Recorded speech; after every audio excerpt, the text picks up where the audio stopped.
Hello, I'm Elizabeth Swick. I am the Director of Marketing at the Quincy Arts Center, and today we are going to go on a quick little glimpse through the 100 Faces of War exhibit.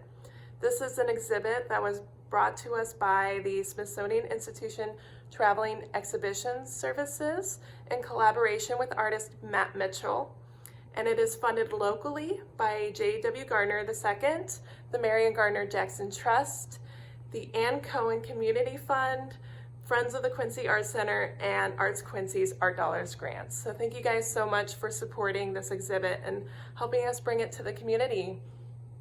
Now, due to the pandemic that's going on and the shelter-in-place order, we did have to close our doors, which was a very hard thing for us to do, but we are fortunate enough that we have technology and social media that we can kind of let you guys in and share this exhibit with you guys still. So that's what we are going to do today.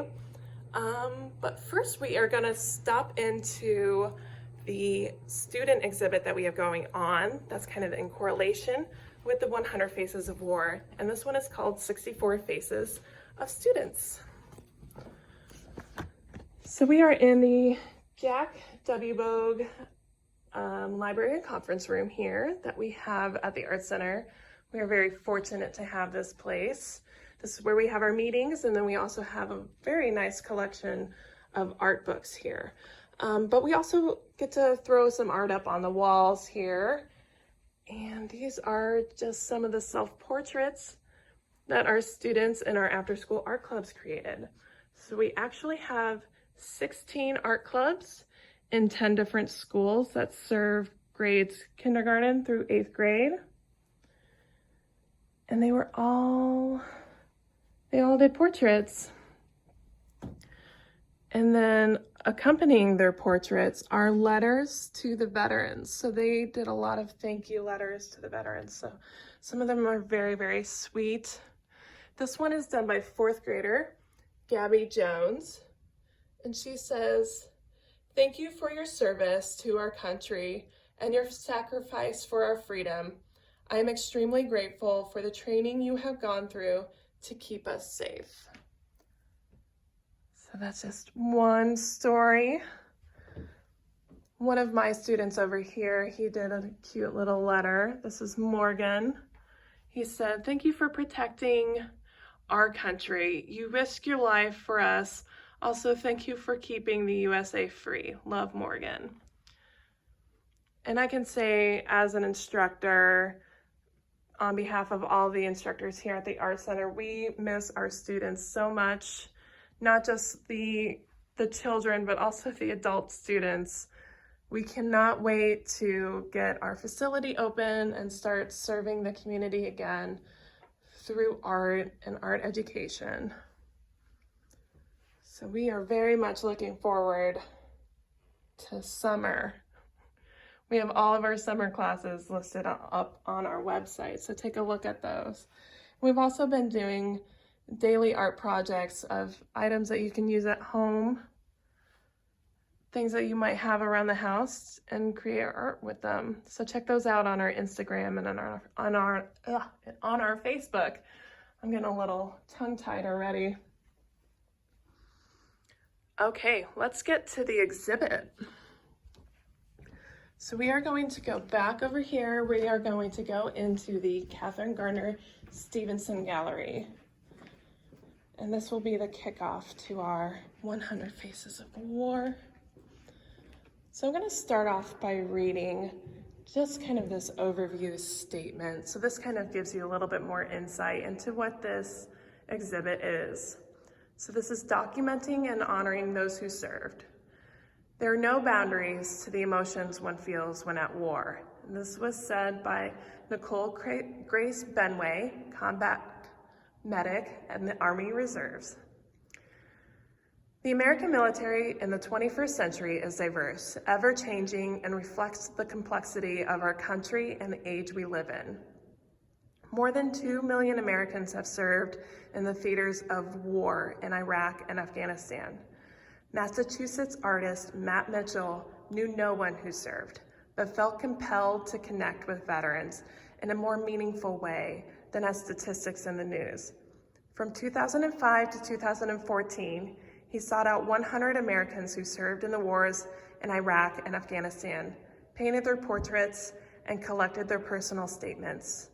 Mitchell's 9-year venture became 100 Faces of War.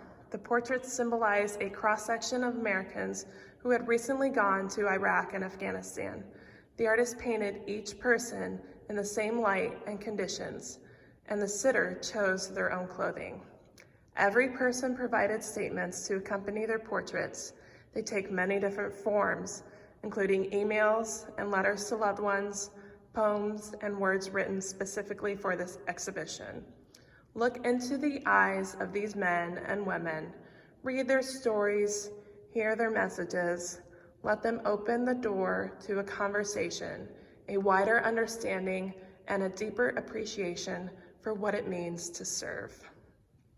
So these are portraits done for veterans who served in Iraq and Afghanistan. The gender, race, home state, military branch, rank, and job in the country reflect the demographics of the American military presence.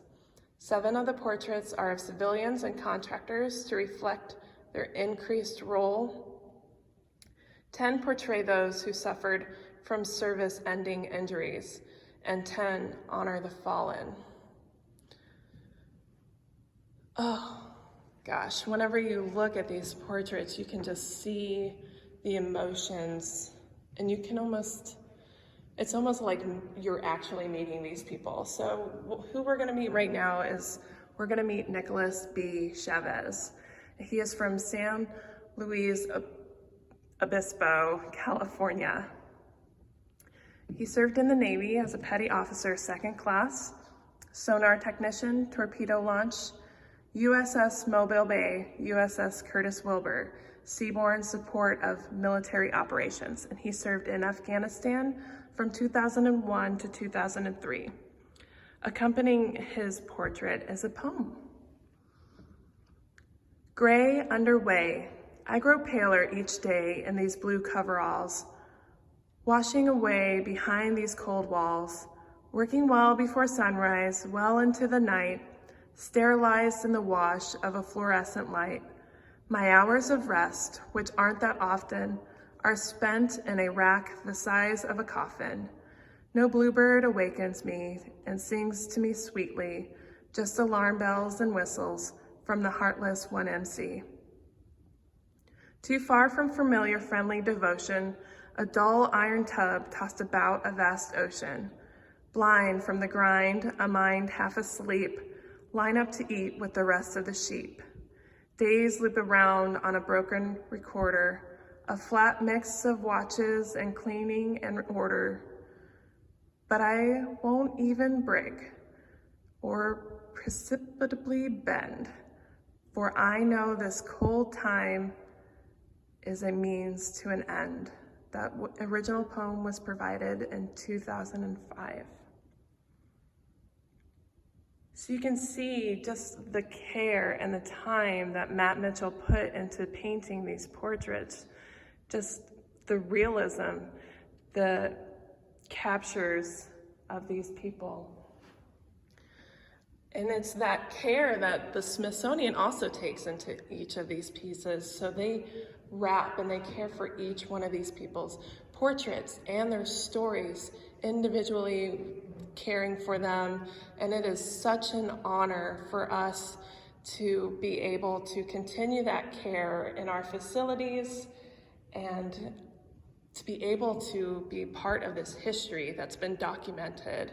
It's an honor to share that with all of you guys. So let's continue our tour into the next gallery because our portraits continue into there. So we're gonna head over to the Elizabeth M. Sinha Gallery.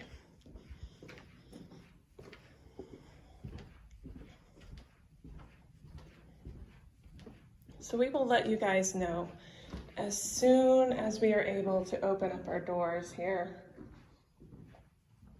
So this one is gonna be kind of a hard one. This is Jeffrey Michael Lucy. And he is actually the first portrait that Matt Mitchell painted. So he kind of kicked off this whole venture.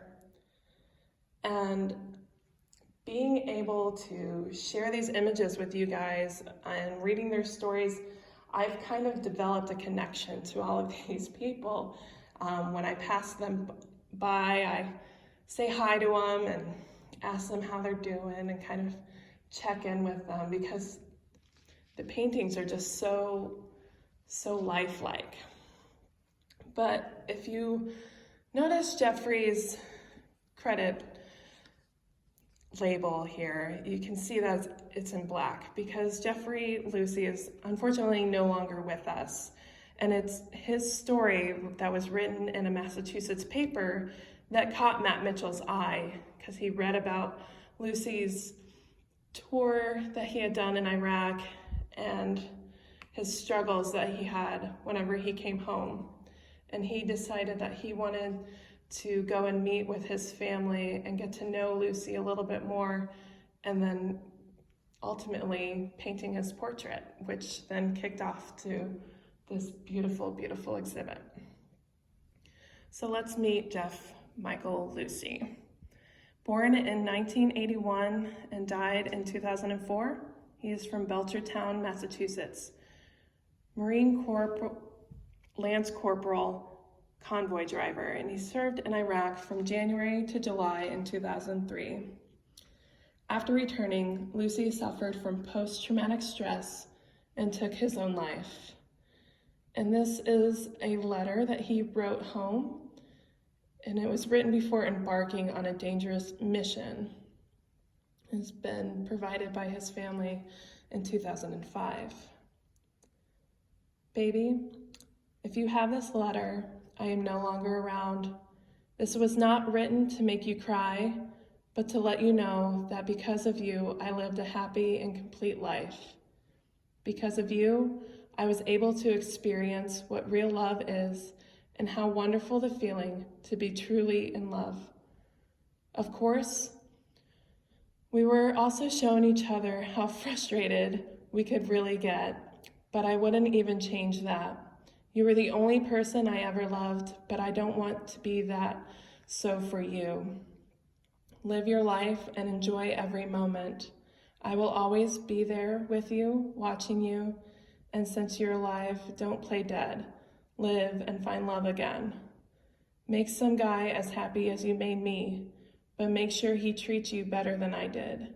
You are an angel and deserve to be treated like a goddess. So thank you, Jeff. Thank you so much for your service.